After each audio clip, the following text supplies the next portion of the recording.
Mesdames, Messieurs, bonjour et bienvenue dans Idée. Aujourd'hui, Idée va parler du papa champion. Ça sera avec mon invité. Nous allons chercher à savoir ce que c'est que papa champion. Est-ce une stratégie? Est-ce une création individuelle ou bien structurelle? Toutes ces questions auront leur réponse avec notre invité. Et lorsqu'on maîtrise papa champion, que deviennent alors nos différents foyers? Que deviennent alors nos différentes sociétés? L'invité Aremou Adé Lassisi, qui est un consultant au développement, va essayer de nous trouver toutes les réponses adéquates. Monsieur Aremou, merci d'avoir accepté notre invitation. Merci, Serge Ami Condom. Nous sommes très heureux d'être dans votre émission de ce jour. Je suis Aremou Lassisi Adé, consultant en éducation au développement. Nous partagerons lors de cette émission les fruits de nos recherches avec les parents, les papas, les amis, afin que nous puissions faire obtenir dans les ménages comment gérer autrement les ménages. Donc nous sommes très contents, très heureux de participer à ce grand chantier qu'on appelle Idée. Ce qu'on doit sans mentir, à travers vos émissions, nous découvrons beaucoup de bonnes et petites choses qui sont cachées et vous allez dénicher des bonnes personnes qui viennent nous les dévoiler afin que nous puissions tous en profiter. Soyez-en remerciés. Merci, M. Aremou Adé Lassisi. Nous commençons par la toute première question. Papa champion, c'est quoi? Papa champion, c'est de faire son rôle de papa autrement. Être papa, c'est pas facile. Mais si on peut le faire autrement, afin que tout le monde puisse en profiter, ce serait encore génial. Papa champion, c'est tout juste donner une autre dimension au papa, afin qu'il puisse répondre aux attentes des membres de sa famille, les membres de sa communauté, et également à sa nation. Vous voyez que dans Papa Champion, nous avons deux mots que vous connaissez tous. On a papa, on a champion. Qu'est-ce qui nous amène à mettre les deux ensemble? Voilà aussi la question que nous allons pouvoir nous poser. Papa, tout le monde sait que c'est que papa. C'est avoir un foyer, avoir une femme, avoir des enfants, gérer. Champions, nous les savons. Les champions sont ceux-là qui font la différence avec les autres acteurs de son domaine. Si nous prenons aujourd'hui le football, vous convenez avec moi que nous pouvons citer beaucoup de champions. Si je fais l'exercice avec toi, Condor, tu connais quel champion tu peux nous dire aujourd'hui? Ah non, mais en football, je connais Adebayo. Ah, tu le citais bien. Il y a d'autres qui sont encore là. Adebayo est à la retraite. Il y a de nouveaux qui sont là, qui sont sur le terrain, qui sont vraiment de qualité. On ne va pas les citer tous ici, puisque les uns les autres, vous les connaissez très bien. Bon, ces éléments dont j'appelais tout à l'heure sont des gens, quand ils sont dans leurs activités, sont d'une richesse incomparable. Vous allez vous rendre compte que quand on prend un joueur de football qui est champion, nous lui avons détecté 3 phases qui lui confèrent ce titre de champion. C'est des gens qui ont décidé d'apprendre. Si nous prenons un joueur de football, ce joueur décide d'apprendre son métier, si on peut l'appeler ainsi, de footballeur. Deuxième chose, il a appris. Maintenant, il faut qu'il joue. Il faut qu'il expérimente ça sur le terrain. Il faut qu'il fasse voir ça aux autres. Deuxième élément. Et ils le font bien, ces joueurs-là. Mais ils ne sont pas encore champions. Le troisième élément, qui est très important, c'est qu'ils gagnent. Si cet élément troisième ne s'ajoute pas, il n'y a pas de champion. Voilà. C'est ça que nous voudrons refaire chez un papa. Le footballeur apprend à jouer, joue et gagne. C'est ça, après ça qu'on peut lui dire qu'il est champion. Vous avez des gens qui jouent très bien, mais tant qu'ils n'ont pas gagné, il n'y a pas de titre, il n'y a pas de médaille, il n'y a pas de coupe. Ça reste inachevé. Donc, pour l'ensemble, pour la plupart des papas aujourd'hui, c'est comme ça un rôle inachevé. Chez papa, dès que tu te annonces papa, ça veut dire que tu viens d'avoir un devoir que tu dois assumer. Donc, il faut apprendre à être papa.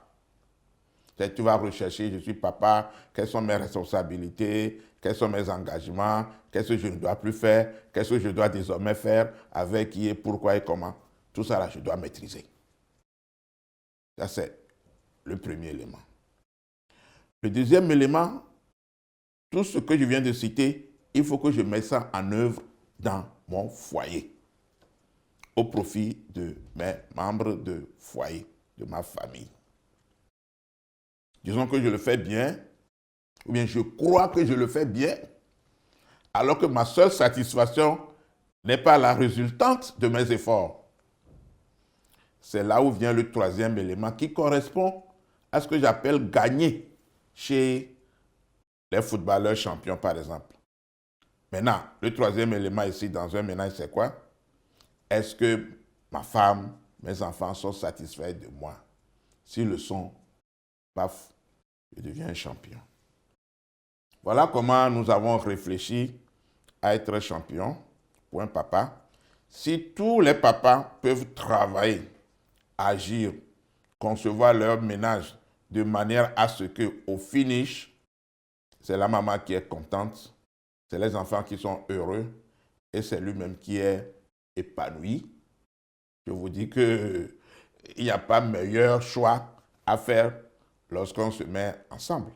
Voilà pourquoi nous avons réfléchi à concevoir cette façon de vivre autrement dans un ménage pour un papa. Oui, M. Arimou, si c'est tel qu'il faut comprendre papa champion, cela voudrait dire indirectement qu'il peut y avoir des papas qui ne puissent pas être des champions?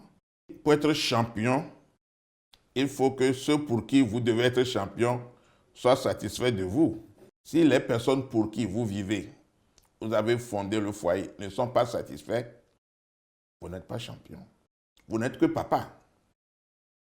Parce que nous aussi, on veut faire un effort supplémentaire. Vous voyez, tous ceux qui gagnent des coupes là, vous les verrez que ces gens qui font des efforts supplémentaires au-delà des autres, ils s'ajoutent quelque chose, ils réfléchissent tous les jours, comment je dois faire mieux, comment je dois faire plus, comment je dois faire davantage, afin que, etc., etc.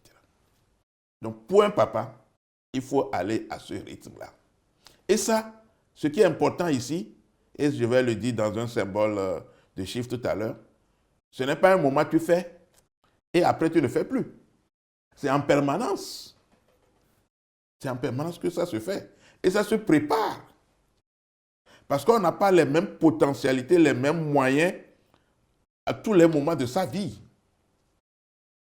Pour garder, être champion, il faut qu'à chaque moment de sa vie, il faut déterminer les moyens à utiliser afin de se maintenir dans ce rang de leadership de papa champion pour son foyer.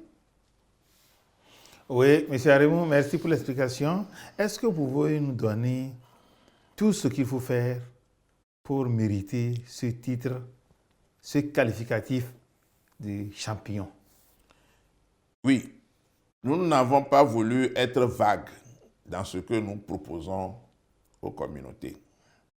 Nous y avons bien réfléchi et nous avons instauré notre stratégie, notre papa champion, comme une stratégie.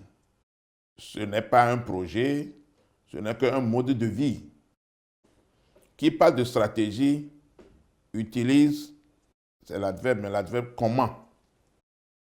Quand on parle de stratégie dans un processus de planification comme ça, c'est le mot comment qui vient. Comment le faire? Comment agir? comment s'organiser, comment entreprendre pour être papa champion. C'est pourquoi le concept s'appelle stratégie. Parce que si l'aspect comment ne l'accompagne pas, vous allez vouloir faire, mais vous allez rester là-bas, ne jamais commencer. Mais si vous maîtrisez comment, l'opérationnalité est là, est vite, est claire pour vous. Vous n'hésitez même pas.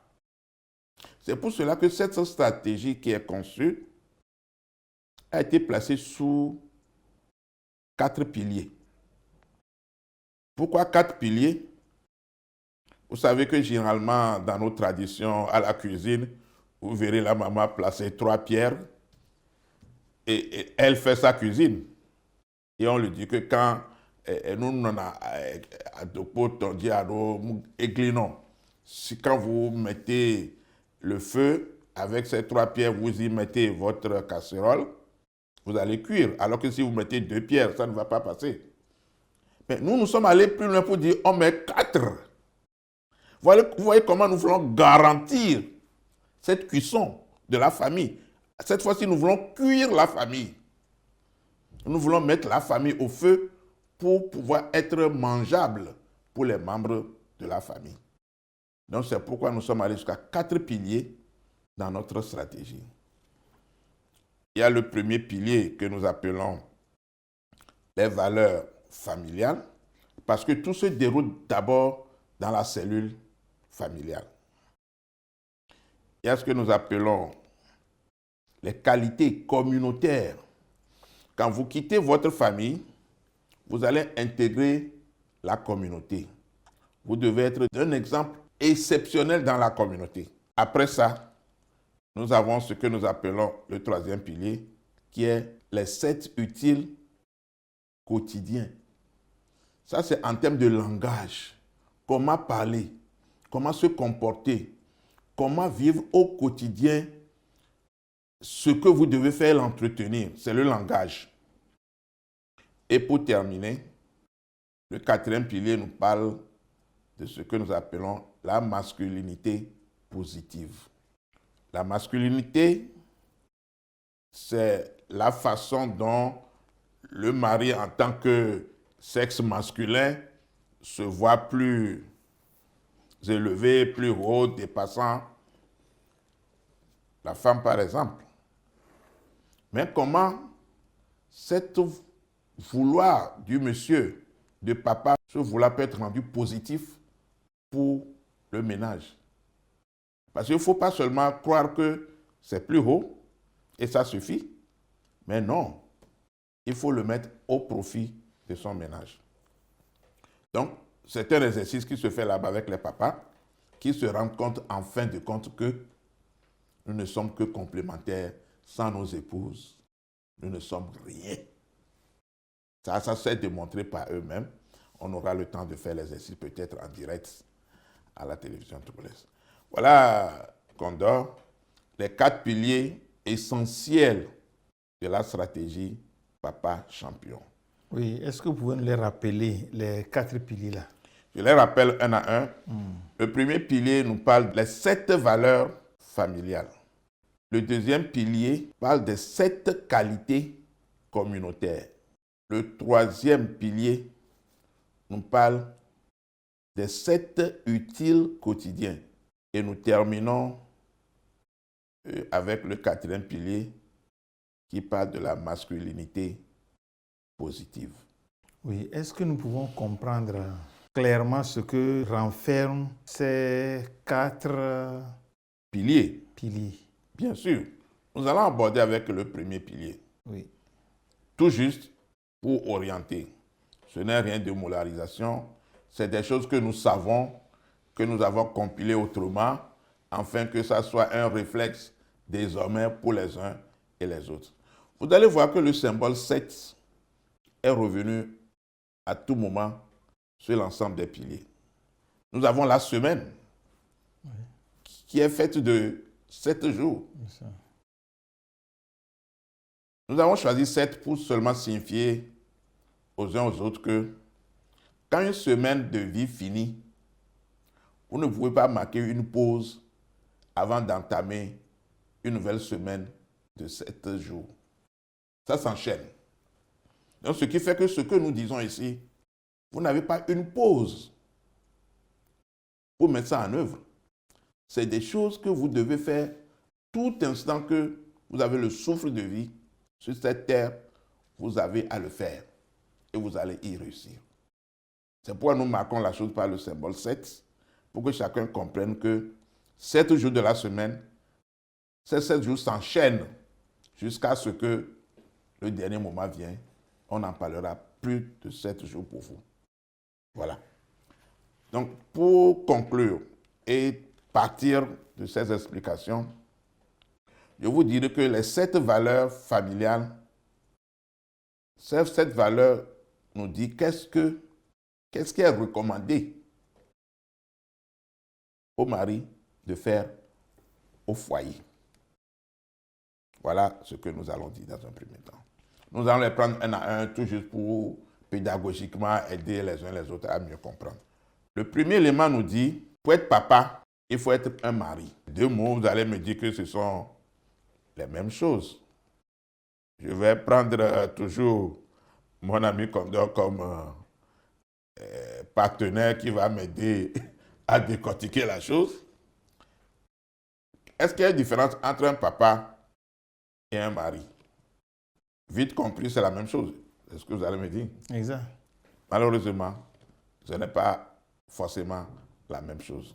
On est papa lorsque on se marie. Le mot revient. Se marier veut dire quoi? On a pris une femme et on a fondé un foyer qui va après nous donner des enfants et on devient père. Mais je peux aussi dire que pour être papa ou mari, et si on combine les deux, il y a des dispositions communautaires qui sont agréées dans nos contrées. Je prends une femme à qui j'offre une bière, ou bien je l'amène dans un cabaret, on a pris un pot de tchouk, après on débarque à la maison, elle est restée avec moi 1 jour, 2 jours, 3 jours. Elle ne part plus, elle est là, et par combinaison, on lui pose la question quelque part, qui est ton mari? C'est le monsieur là, parce que désormais, on nous voit ensemble. Est-ce que c'est se marier? C'est pourquoi nous disons que la première règle d'un papa champion, c'est de vous assurer que vous vous êtes marié conformément aux règles. Il y a des femmes qui vont à l'hôpital aujourd'hui, on dit, comment s'appelle ton mari? Oh, Kofito. Kofito comment? Eh bien, son nom de famille, qu'elle ne sait pas. Ce n'est pas sérieux. Donc, un mari, un papa champion, doit d'abord faire les formalités usuelles, nécessaires pour prendre une épouse. Ça veut dire que les parents de la fille ou bien de la femme connaissent le mari.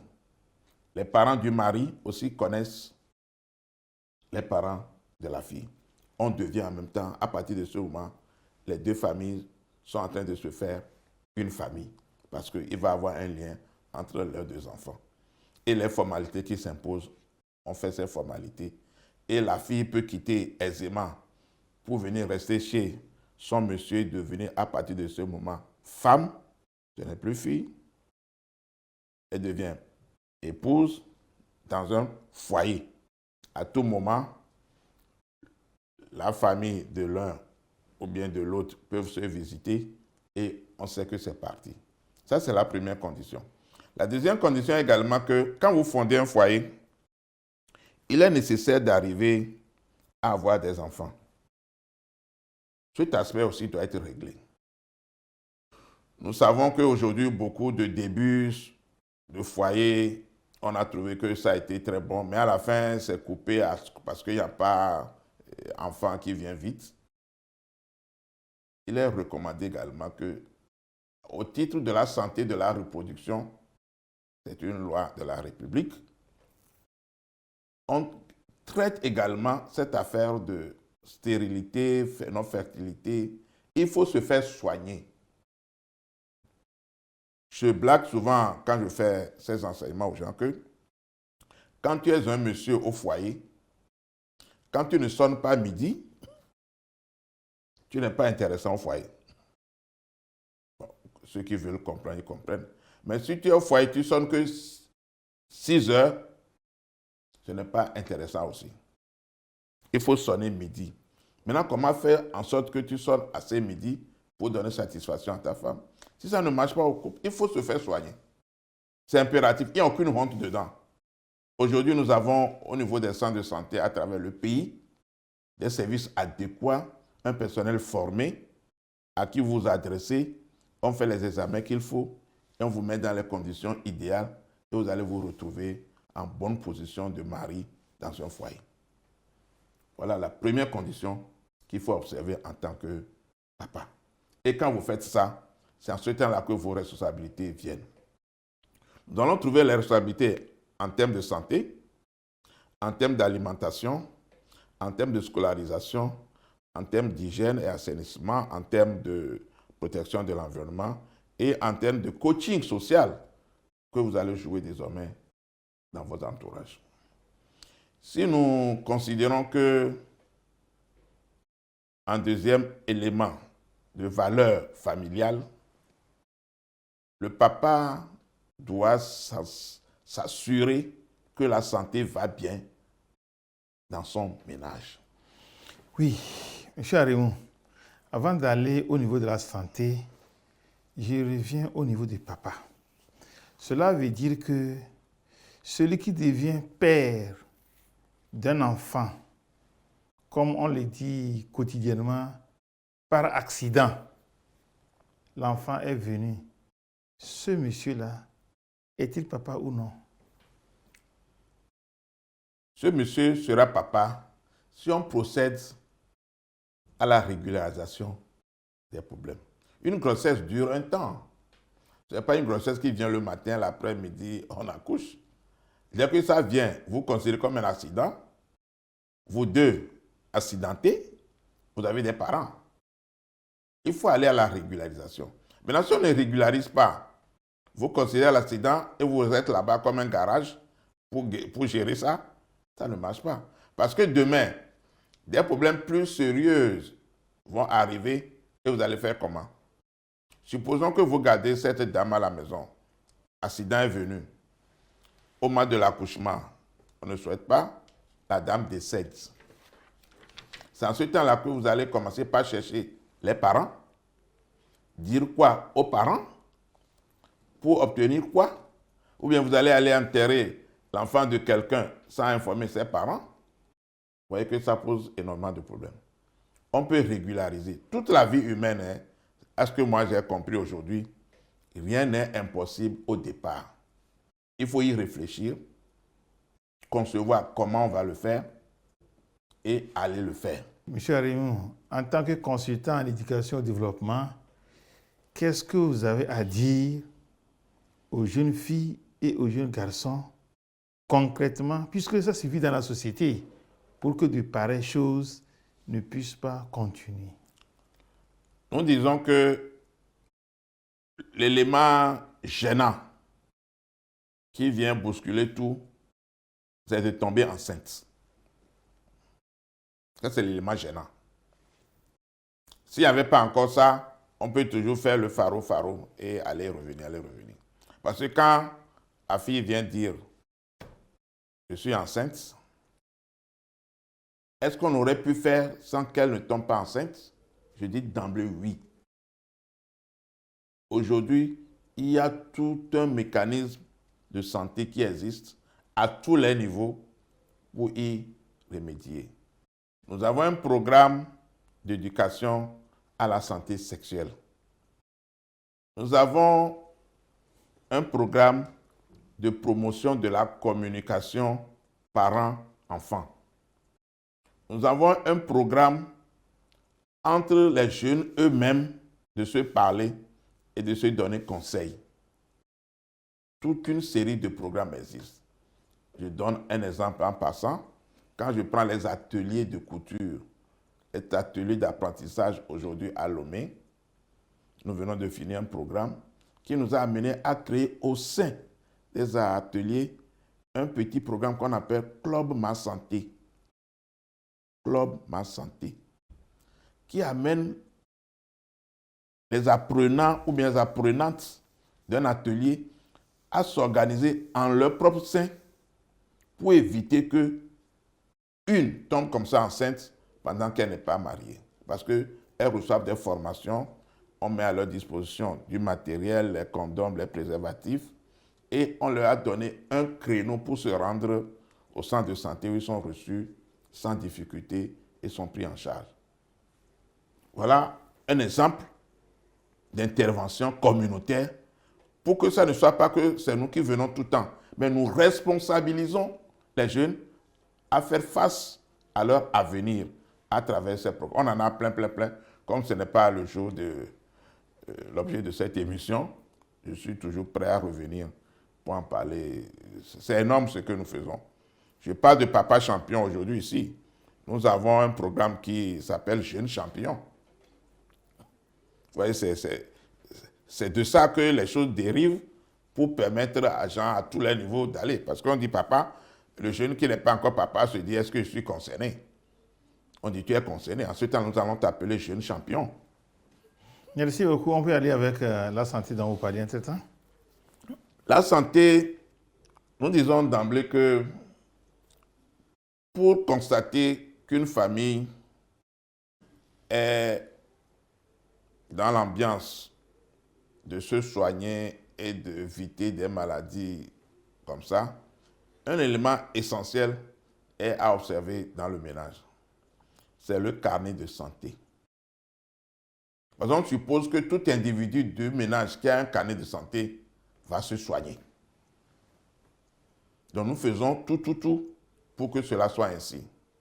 Lorsque nous arrivons dans un programme quelque part dans une communauté donnée, nous disons, commençons par avoir un carnet de santé à tout le monde. Vous êtes malade, vous n'êtes pas malade, allez à l'hôpital, faites-vous consulter, ça vous donnera droit à un carnet de santé. On commence par là. Ce qu'on vous dira à l'hôpital, tout ça là, on le met dedans, mais vous revenez toujours avec un carnet de santé. Étant pas un médecin, on peut encore vous découvrir des bobos à guérir. Et ça marche. Une chose aussi est d'avoir le carnet à la maison et d'en assurer sa gestion. Nous avons connu des ménages où les rendez-vous de santé sont venus et pour aller, on a commencé par chercher le carnet de santé pendant 1 heure, 2 heures de temps dans la maison. Et pour le retrouver, c'est un carnet qu'on a vu non usuel parce que les rats ont déjà mangé une partie, les cafards ont déjà géré l'autre partie. Vous ne pouvez pas aller montrer ça à l'hôpital. Pourtant, vous avez 8 carnets. Vous voyez, c'est des petites choses que nous disons si nous arrivons à le faire. Ça veut dire que vous devez impliquer à la fois les enfants, maman, papa, à la gestion de comment garder, protéger, où est-ce qu'on a gardé ces carnets pour qu'au moment de vouloir les utiliser, on n'a pas de problème. Deuxième élément en matière de santé, on va parler simplement de papa va désormais accompagner la maman ou bien les enfants au centre de santé.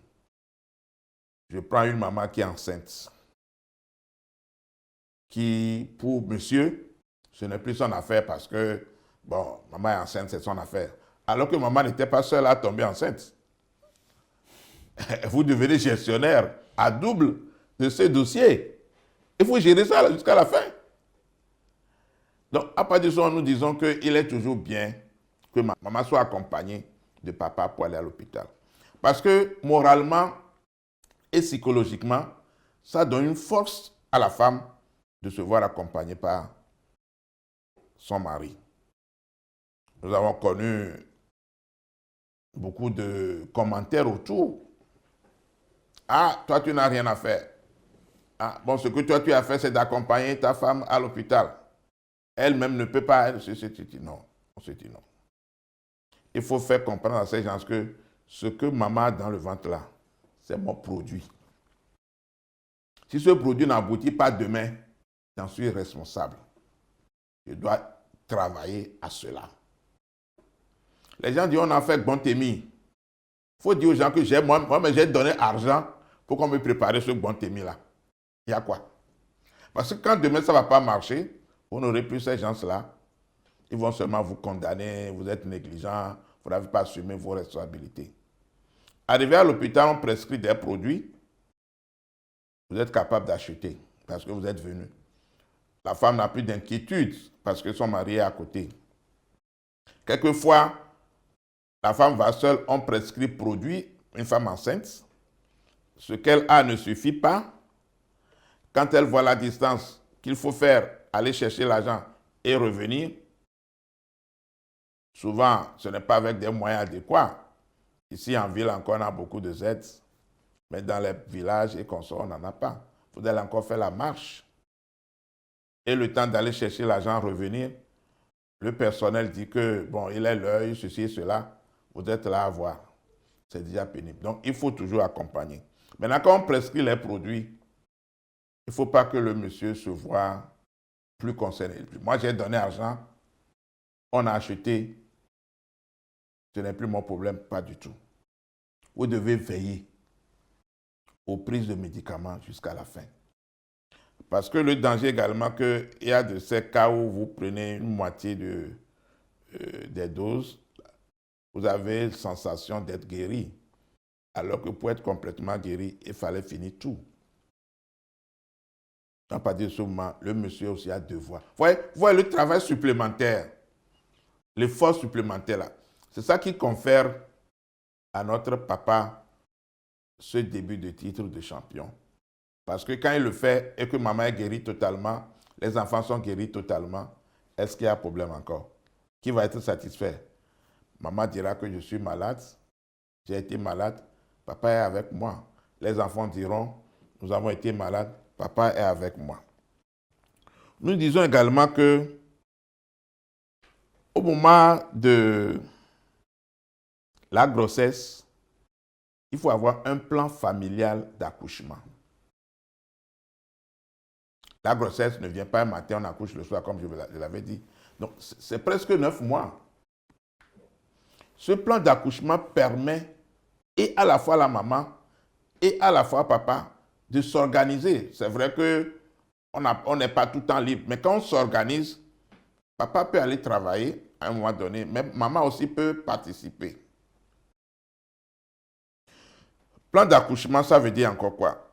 Nous devons avoir un seau ou bien une bassine pour mettre les pagnes anciens qu'il faut utiliser au moment de l'accouchement.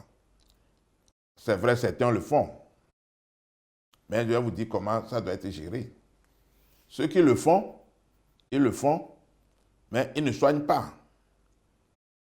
Nous avons eu, au moment des accouchements, des mamans ou bien des parents, des femmes enceintes qui ont amené ces choses. Ailleurs, c'est souris qui est sorti. La sage-femme a crié. Ailleurs, même c'est serpent qui est sorti de cette affaire. Parce que le premier jour qu'on l'a fait, on ne l'a plus entretenu. Il faut de temps en temps aller voir, relaver, replier et garder. Ça donne de l'hygiène, de la santé pour les ménages. C'est un exemple que je donne en passant pour dire comment il se fait. Maintenant, l'argent pour aller à l'hôpital si papa n'est pas là, téléphone pour appeler qui si papa n'est pas là, tout ça doit être travaillé avec la femme. Ça doit être écrit quelque part. L'argent est mis sous enveloppe cachée quelque part. On ne touche pas. Ce n'est que quand les choses se déclenchent, on appelle quelqu'un, je suis très loin, mais il ne faut pas que tu sois bloqué.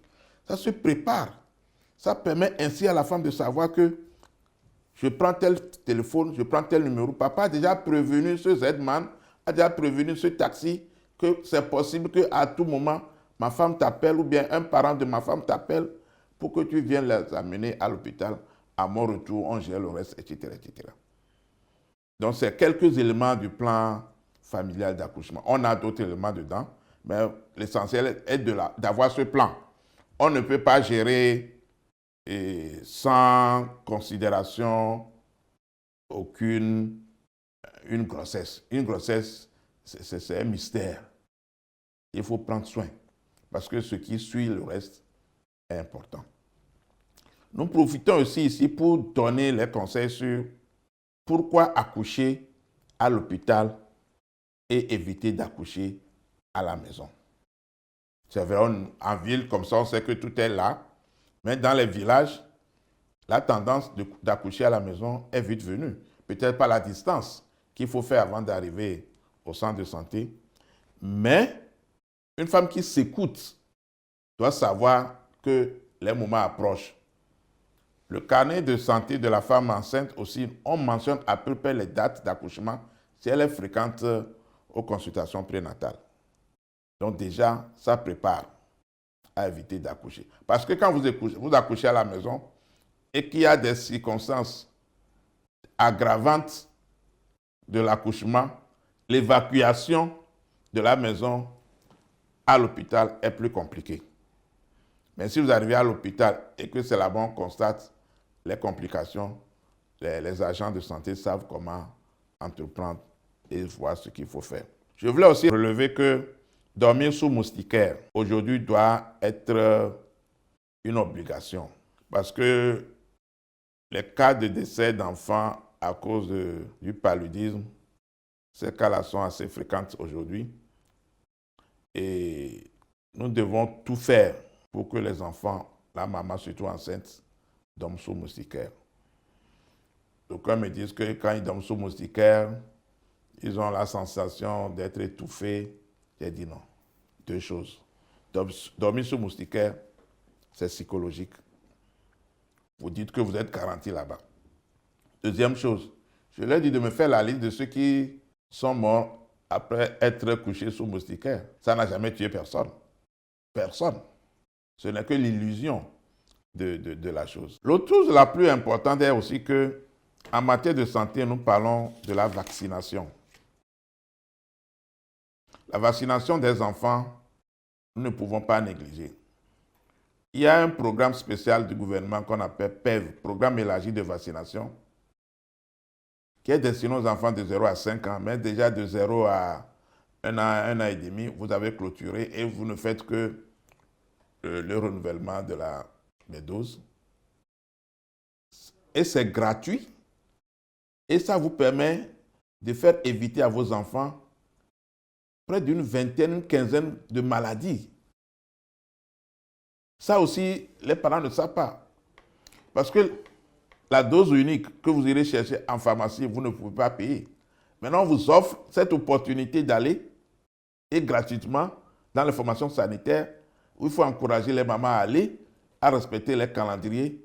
Vous allez sauver votre enfant ou vos enfants avec cette possibilité de leur écarter plus d'une quinzaine de maladies. On ne va pas les citer ici. Nous sommes toujours dans les 7 valeurs familiales, c'est ça, non? Oui. Mais je crois que ça, tous les parents en font, tous les papas en font. Non, je ne suis pas trop sûr. Ah bon? Si on en parle, c'est parce que les gens n'en font pas. Quand moi je vais, nous sommes aussi à la télévision togolaise, non? Oui. Nous sommes près de quelle formation sanitaire? Allez au centre de santé près de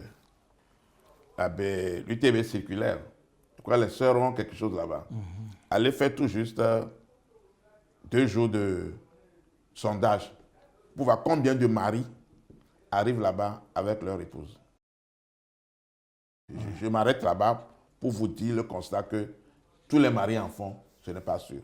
Là, tu parles de ville. Mais quand on va au village, il faut dire que ce programme a été conçu essentiellement pour nos parents au village, pour leur montrer qu'on n'est pas obligé d'être citadin pour vivre autrement. Même dans le milieu rural, on peut faire un foyer très gai, très apaisant et qui donne l'assurance aux enfants que tout peut marcher. Voilà. Maintenant, est-ce qu'on peut aborder le deuxième pilier? Le deuxième pilier, c'est aussi simple, hein? Mais avant de l'aborder, je relève également que les activités sportives en famille participent à la santé. Il ne faut pas que nous l'oublions. Habituellement, on trouve que bon, c'est réservé aussi à d'autres personnes, non. Aujourd'hui, le gouvernement a mis en place un programme de samedi, c'est les derniers samedis, hein, je crois, pour faire un sport national on peut s'intégrer. On ne perd rien. Oui. Ah, oui, allez-y. Non, allez-y. Donc, vous voyez, c'est déjà des petits éléments. Maintenant, si vous êtes plusieurs papas champions dans un milieu et que vous partez avec vos épouses, vos enfants, pour faire ce petit tour dans le village ou bien dans le quartier, vous revenez, c'est toujours bien. Oui, M. Arimou, avant que le gouvernement ne mette en place cette politique de faire le sport les samedis, et est-ce que vous pensez que dans nos communautés, le poids communautaire n'est pas assez lourd pour empêcher monsieur, madame qui sortent pour aller au terrain? Je vous dis ceci.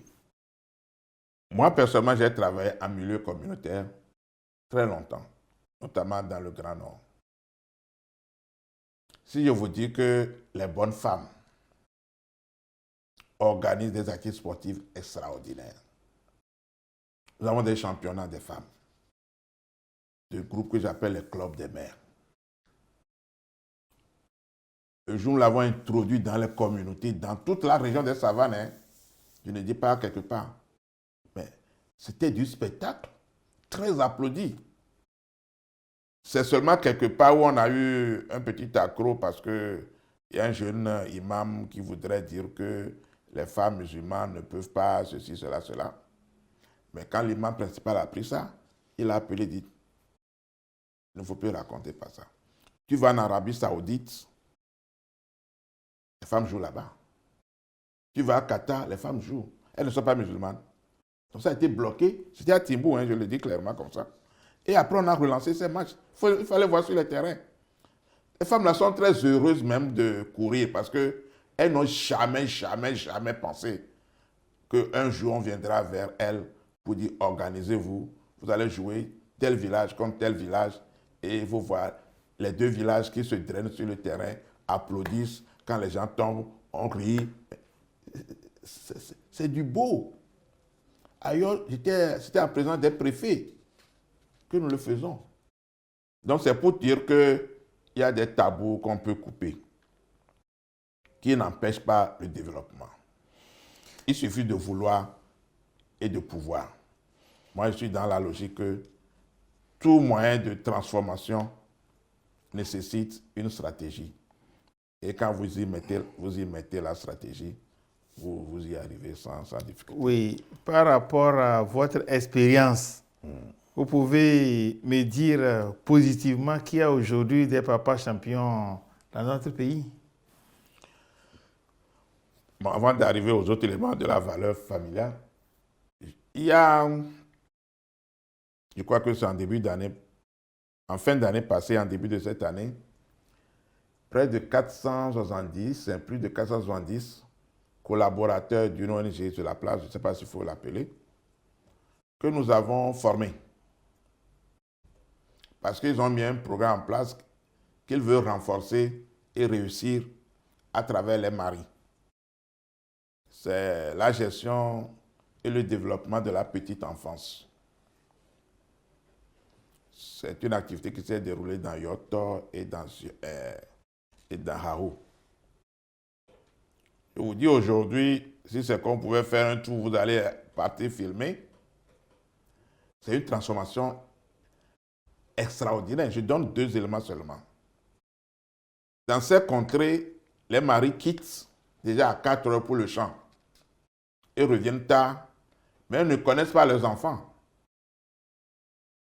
Maman a accouché, mais le mari, pour lui, c'est de partir au champ, tout ça là.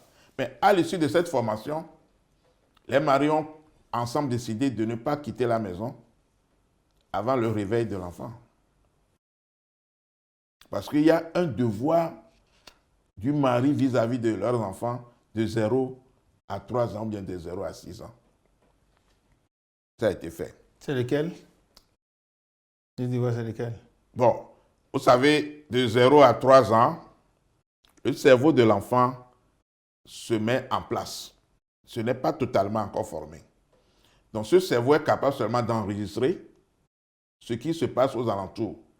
Si vous êtes une famille qui insulte tout le temps, l'enfant l'enregistre.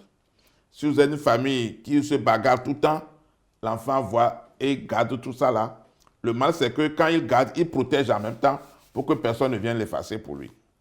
Maintenant, si un parent, à l'issue de notre formation, doit prendre son enfant tout le temps, évoquer l'enfant, dire mon enfant demain là, je souhaite que tu sois ceci, cela pour moi. Il faut parler avec son enfant, même s'il n'écoute, s'il ne vous répond pas, je vous dis qu'il écoute. Il entend ce que vous lui dites. Et vous verrez que les enfants de cette forme-là, demain, sont autre chose. C'est de la même façon que si je prends les Japonais, je prends les Chinois, je prends les gens moulent leurs enfants pour savoir que demain, je vais fabriquer un ordinateur, je vais fabriquer ceci, cela, une voiture, les fusées qui vont partir dans le ciel. Mais qu'est-ce que nous nous inculquons à l'âge là à nos enfants? Toujours dans la même démarche, les papas champions de ces villages-là sont allés mettre au propre le jardin d'enfants. Parce que je leur dis que ce coin-là doit être un coin convivial. Parce que c'est vos enfants qui s'y rendent. Il ne faut pas qu'il y ait des herbes, des arbres touffus. Mais allez-y mettre des fleurs. Ça ne vous coûte rien. Si vous attendez que ça soit le gouvernement qui vient faire ça, ça n'existe pas. C'est vous. Les gens l'ont fait. Et les plateformes qu'on a créées, les gens nous envoient les photos là-dessus qu'ils viennent de mettre au propre ici. Les gens n'ont pas un endroit pour montrer à leurs enfants, quand tu reviens là, il faut rester ici pour apprendre. Ça n'existait pas. L'enfant vient, il enlève cette tenue, jette par terre, paf, paf, il part. Papa n'étant pas là, naturellement, parce qu'il ne revient pas vite. Maman occupée pour les navettes, pour les corvées d'eau. Mais à partir d'aujourd'hui, dans ces contrées où nous sommes allés former, un papa champion est obligé d'avoir un espace d'études de soir à ses enfants. Quand tu reviens, c'est là où vous allez vous placer. Même s'il n'y a pas de lumière aujourd'hui, il y a beaucoup. On dirait constaté qu'il y a beaucoup de lumière partout. Vous mettez l'enfant à l'apprentissage. Il y a des parents qui ne connaissent pas l'enseignant de leurs enfants. Ils disent, c'est pas normal. Nous sommes dans un même village. Ce n'est pas des kilomètres à faire. Pourquoi tu ne peux pas aller régulièrement saluer l'enseignant de ton enfant? Pour que le papa puisse mettre une idée de son enseignant sur son fils. C'est ce que nous avons dit, les gens ont commencé par faire. Ça crée une autre convivialité avec les parents et les enseignants. Bon, c'est des petites choses, ça paraît rien. Même, je vous dis, même à Lomé, ici, on a des cas. Combien de parents, excusez-moi, même s'ils sont fonctionnaires, ont la maîtrise des enseignants de leurs enfants? Vous dites que ça se fait, mais voilà des cas spécifiques dont je veux mettre. On a changé les mentalités. Avec ce constat-là, qu'est-ce que vous avez à dire aux parents que nous sommes vis-à-vis de ces différents piliers qui constituent les qualités du papa champion? Non, les piliers, on va emporter. Aujourd'hui, nous sommes sur ce qui doit être fait en famille. On est carrément en famille d'abord. On va sortir de la famille pour rentrer dans la communauté. Quand on rentre dans la communauté, ensuite on parle de qualité. Vous devez être l'expression d'une qualité de vie dans la communauté. Mais au sein de la famille, c'est de la valeur qu'il faut avoir et inculquer aux enfants. Je prends l'exemple en matière de satisfaire les besoins alimentaires de la famille, qui répond également aussi de satisfaire aux besoins de santé de la famille. Je prends la petite plante de moringa. L'arbre moringa n'était pas une préoccupation pour les communautés. C'est des communautés étrangères qui passent dans la maison et coupent ça. Mais dès qu'à travers les papas champions et l'organisation des femmes que nous appelons les clubs des mères, nous avons expliqué l'importance, les valeurs nutritives et sanitaires du moringa, toutes les maisons ont planté moringa un peu plus et ne permettent plus à l'étranger de venir couper. Les moringas sont maintenant venus au marché, on les vend, les gens achètent pour aller faire les différentes recettes, puisqu'on leur a appris aussi comment préparer. Il y a d'autres plantes médicinales qui existent, mais ce qui est plus simple, c'est pour leur donner un cas que nous sommes allés dans cette disposition et voir ce que nous devons faire. C'est vrai que nous ne pouvons pas régler tout pour les familles, mais nous disons que nous les mettons sur la voie de la recherche pour compléter ce qu'ils doivent faire. Voilà, M. Arimou, dans 5 minutes, nous allons devoir mettre fin à ce numéro d'idées. Qu'est-ce qui nous reste encore à donner aux différentes familles pour que tous les papas adoptent des stratégies, des comportements positifs au profit de l'ensemble de la famille? Je vais parler de la scolarité, je dis 2 mots là-dessus. Les actes de naissance, ce n'est pas tout le monde qui en a toujours. On a trouvé toujours des déficits, les gens déclarent n'aillent pas retirer. Les délais ont été augmentés, les gens n'y vont pas toujours, ce n'est pas bien. Et il nous faut également, dès que les enfants terminent un examen, qu'on puisse commencer par lui créer des certificats de nationalité et tout. Ça l'arrange. Nous devons aussi relever que, et par rapport à l'environnement, nous devons le protéger dans la maison et associer l'enfant. Planter des arbres. Nous, on développe ce que nous appelons la double fosse à ordures ménagères. Double fosse, c'est au lieu de mettre les ordures sur espace libre, on fait des trous et dedans, les objets biodégradables, les ordures non biodégradables, on les sépare. On fait déjà une éducation à la protection de l'environnement aux parents dans la maison pour aller loin. Nous disons également que le papa champion est un coach social et il a le devoir de respecter le droit de ses enfants. Un enfant a des droits, la femme a des droits. Le papa champion doit les faire observer. Ce coach social que papa champion doit faire en sorte que les autres maris dans son environnement doivent bénéficier de ces pratiques. Les bonnes pratiques qu'il inculque à sa famille, il doit le faire aussi inculquer à ses amis. Vous êtes dans une concession, dans une cour commune, il faudra que les bonnes façons de faire soient aussi partagées avec les autres de la famille pour vous. C'est ce que je peux rapidement dire pour conclure globalement ce que nous appelons les 7 valeurs. Avant de prendre congé définitivement de nous, quel message vous avez? Le message clé que j'ai à donner pour nous tous, faisons en sorte que nous soyons papa champions dans nos ménages. Ça ne fait qu'un avantage pour la famille et pour la communauté. Ce dont je viens de parler par rapport à la famille, c'est des choses que nous connaissons. Je n'ai rien inventé dans tout ce que je viens de présenter. Rien inventé. Seulement, ça a été organisé de manière à ce que chacun puisse en faire un inventaire pour voir est-ce que je fais ça? Est-ce que je ne fais pas ça? Qu'est-ce qui fait que je ne fais pas? Est-ce que c'est trop tard de faire? Je fais et je suis en phase avec moi-même. Ces éléments de repère que nous avons mis en place à travers les valeurs familiales, c'est tout juste pour créer le réflexe chez le papa, pour que le papa sache que j'ai un devoir vis-à-vis de mes parents, j'ai un devoir vis-à-vis de ma femme, j'ai un devoir vis-à-vis de mes enfants et de ma femme. Ce qui voudra dire que lorsqu'on dit qu'on est champion, on ne recule plus. On fait l'effort d'aller encore loin. On fait l'effort de garder ce label à tout moment, dans tout son comportement, dans tout son parler.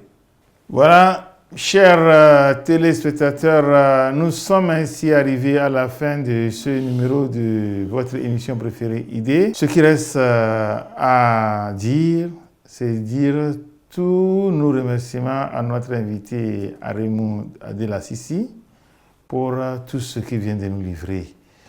Merci, chers techniciens, vous qui avez œuvré pour que ce numéro de l'émission Idées soit mis à l'antenne. Nous avons ainsi terminé pour aujourd'hui. Merci à tous ceux qui ont collaboré de proche ou bien de loin pour que cette émission soit réalisée. Nous allons nous retrouver la semaine prochaine. Mais d'ici là, prenez soin de vous et bye bye.